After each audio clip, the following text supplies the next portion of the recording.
Bio jednom jedan siromašan drvoseča koji je živeo na ivici jedne šume sa ženom i dvoje dece. Oni nisu imali majke i drvosečina žena im je bila maćeha. Oni su bili vrlo siromašni jer drvoseča nije zarađivao dovoljno da bi mogao da izdržava porodicu. Jedne godine u zemlji nastade velika oskudica, hrana bejaše postala retkost, a i koštala je veoma skupo. U siromašnoj drvosečinoj kući nije bilo ničeg za jelo. Jedne noći jadnik, mučen glađu i mišlju da ne može da nabavi hleb za svoje drage ukućane, nemirno se prevrtao po krevetu, ne mogavši da zaspi. Šta ćemo sutra da radimo, reče uzdišući svoje ženi. U kući nema više ničeg za jelo, ni za nas, ni za decu. Kako ćemo živeti? Ja imam jedan predlog, reče žena. Koji?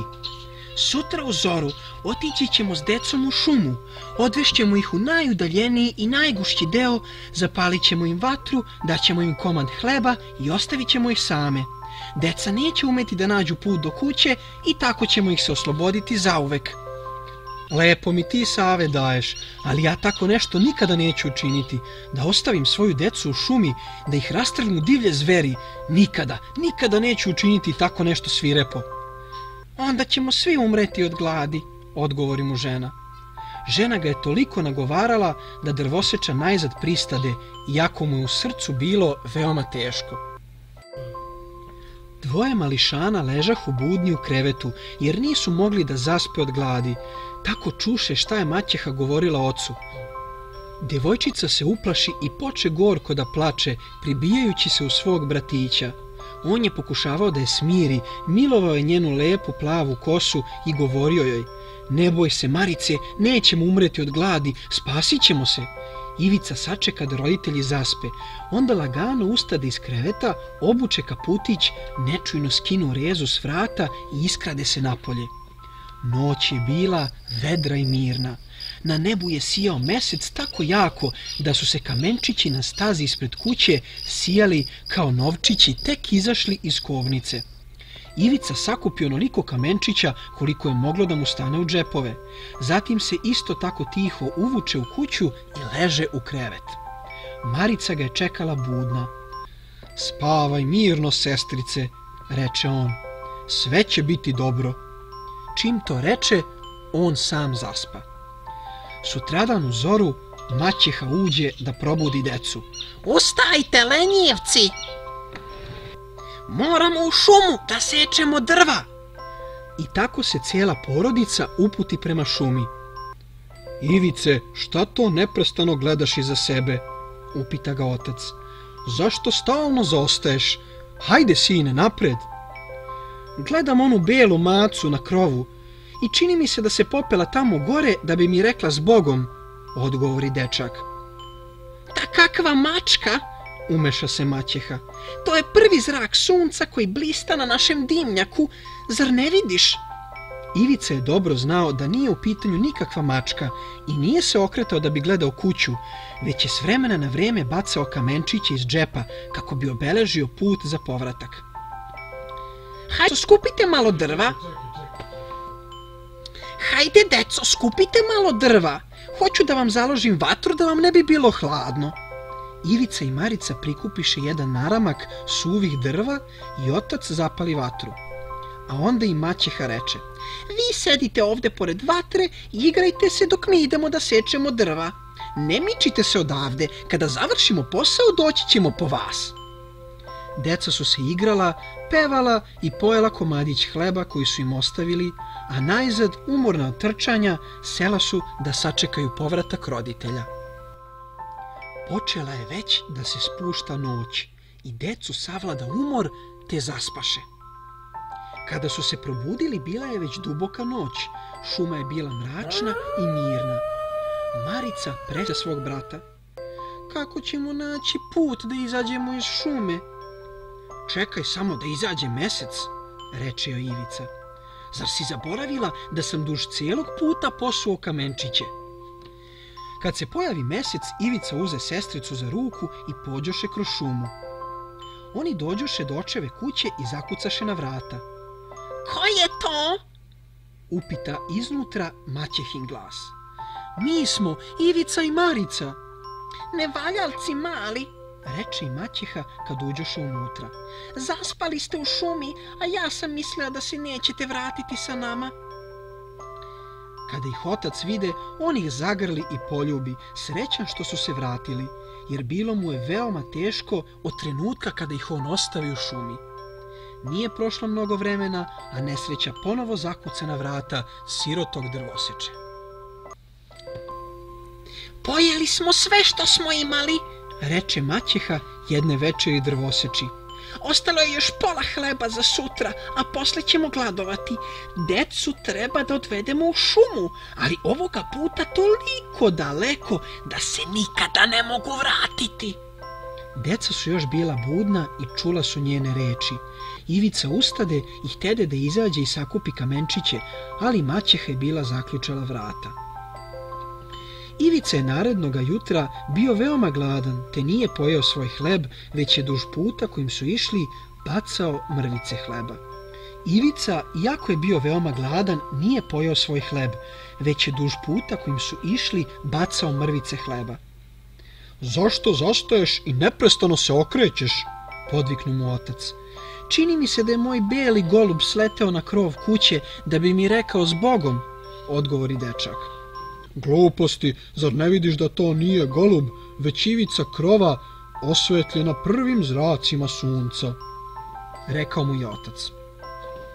Maćeha potom odvede decu u najzabačeniji i najgušći deo šume, gde do tada nikada nisu kročili. Sve se opet ponovi kao i prvi put. Deca skupiše drva, otac im naloži vatru, pa oni maćeha odoše, a deca ostadoše sama. Male šumske ptice. Ivica je tešio svoju sestru kako će i bez mrvica znati put do kuće. Išli su tamo, amo, pa onda odlučiše da sačekaju da svane dan. Ali ni po danu ne pronađoše stazu kojom su došli. Trećega dana u podne videše jednu ptičicu belu kao sneg, koja je tako lepo pevala da oni stadoše da je slušaju. Kad ptica završi svoju pesmu, raširi krila i polete ispred njih, kao da ih je pozivala da pođu za njom. Ivica i Marica pođoše tada za njom kao opčinjeni i stigoše do jedne kućice nasred proplanka. Ograda oko kućice bila je od liciderskih kolača. Deca stadoše zadivljeno, a zatim Ivica prikupi hrabrosti te otvori kapiju i uđe sa sestrom u dvor. Korak po korak deca priđoše kućici. Cela kuća beše izgrađena od cigala od keksa, a krovom od pogača. Prozori su bili od providnog šećera. Na posao, reče Ivica, ovdje ima dovoljno hrane da utoli glad čitava vojska dece. Ja ću pojesti parče krova, a ti, Marice, probaj prvo onaj prozor od želatina, treba da je sladak. Taman kada htedoše da otrgnu neki drugi komadić kućice, vrata se lagano otvoriše, a na njima se pojavi neka starica i poče hramajući da im se približava. Deca se uplašiše i ustuknuše jedan korak natrag, a starica im se obrati neprekidno tresući glavom. Dragi mališani, kuda vi? Ko vas je doveo ovamo? Uđite u moju kućicu, vidjet ćete kako je lepa. Onda se približila deci, uze ih za ruku, uvede u kuću i spremi im izvrsnu večeru. Mlečnu supu, slatkiše, pečene jabuke, kruške i orahe. Deca pojedoše sve, a i nije nikakvo čudo, jer su 3 dana bila gladna. Starica se pravila da je uboga i da mora da hoda oslonjena na štap. Pravila se da je bolesna i da joj je jako teško da korača prema deci. Ona se samo pretvarala da je dobra, a u stvari bila je zla veštica koja je sagradila ovu kućicu od hleba i kolača kako bi privukla decu. Ona se samo pravila kako je nemoćna i bespomoćna. Veštice imaju slabe oči i ne vide dobro, ali zato imaju veoma razvijeno čulo mirisa, kao životinje, tako da mogu izdaleka da osete kada im se približavaju mala dečica. Samo da ih privučem u svoju kućicu i nateram da uđu, posle mi više ne mogu pobeći, govorila je u sebi. i tako su Ivica i Marica postali njeni zarobljenici. Sljedećeg jutra, dok su njih dvoje još spavali u svojim udobnim krevetićima, ona ustade, priđe da ih dobro osmotri izbliza i videvši ih onako sveže, punačke i rumene, ona pomisli: kako će to biti dobar zalogaj? Dok je Ivica mirno spavao, ona ga zgrabi svojim grubim mršavim rukama, podiže ga iz kreveta i odnese u jedan kokošarnik. Marica je još spavala i nije imala pojma šta je snašlo njenog brata. Diži se, lenjivice, viknu Veštica i grubo je prodrmusa.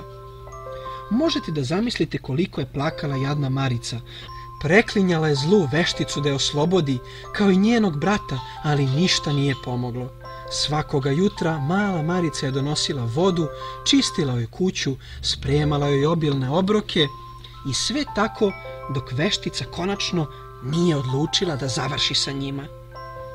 Veštica je svakoga dana odlazila do kokošarnika i tražila da joj Ivica pruži prst, kako bi vidjela da li se on dovoljno ugojio.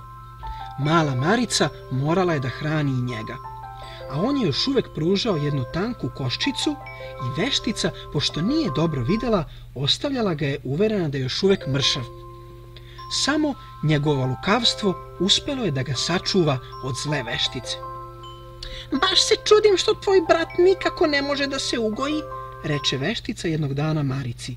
Veštica je primetila da je prošlo već 4 nedelje kako hrani maloga Ivicu, a da se on i dalje nije ugojio. Ona potom reče Marici: poješću ga ovakvog kakav je. Vidim da mu ni hrana, ani vazduh ovde ne prijaju. Zatim se vrati u kuću i naredi Marici da pripremi sve što je potrebno, jer će sutra pojesti Ivicu, bio on debeo ili mršav. Kad to ču, Marica poče gorko da plače. Sutradan Marica je rano ustala i založila vatru. Najpre trebamo ispeći hleb, reče Veštica. Ja sam ga već umesila. Pećnica mora biti dobro zagrejana. Pođi sa mnom. I Veštica izgura devojčicu iz kuće. Pogledaj sada da li je dovoljno vruća. Znam da ja ne vidim dobro, samo brzo, da mi hleb suviše ne uskisne. Lukava je Veštica nameravala da gurne devojčicu u peć. Međutim, Marica je bila lukavija od nje. Nisam vič na tome poslu, reče ona. Kako mogu da znam da li je peć dovoljno topla?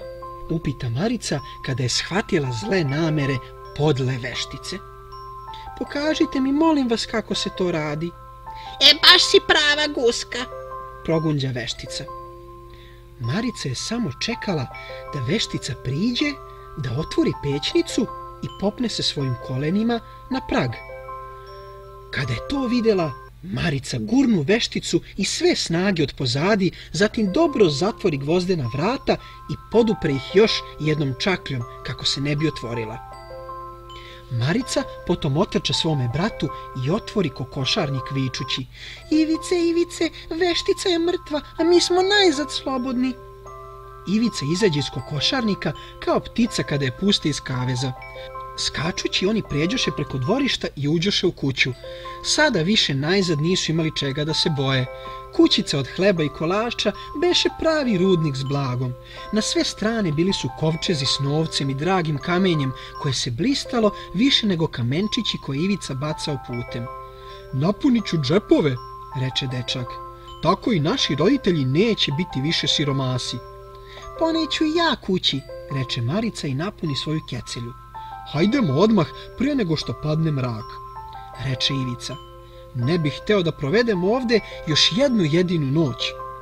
A ja bih htjela da zaboravim da uopšte postoji i ova šuma i ova prokleta kuća, dodade Marica, koja je tu provela najteže trenutke svoga života. Posle 1-2 hoda oni dođoše do jedne reke. Marica zamoli patku na reci. Plovkice draga, molim te, na drugu stranu prebaci nas ti. Jedno za drugim plovka ih prenese na drugu stranu reke. Oni joj zahvališe i produžiše put. Uskoro naiđoše na dobro poznatu stazu kojom su toliko puta prolazili i u daljini ugledaše njihovu kućicu. Trčeći do nje, upadoše u kuću i obisnuše se ocu o vrat. Maćeha je u međuvremenu bila umrla, a otac je bio toliko nesrećan, mučen mišlju da je ostavio decu u šumi. Od sada ćemo uvek biti zajedno, deco moja draga, uvek, uvek, govorio je otac sa suzama u očima. I bit ćemo bogati, gledaj tata, gledaj koliko novca i drago kamenja, nikada više nećemo biti gladni, reče Ivica i izvadi iz džepova čitavo bogatstvo. I tako dođe kraj teškim danima u porodici siromašnog drvoseče. Deca su mu rasla, bila su dobra i vredna, bila su pametna i načitana i veselo su živela do kraja života zajedno sa svojim ocem u maloj šumskoj kućici.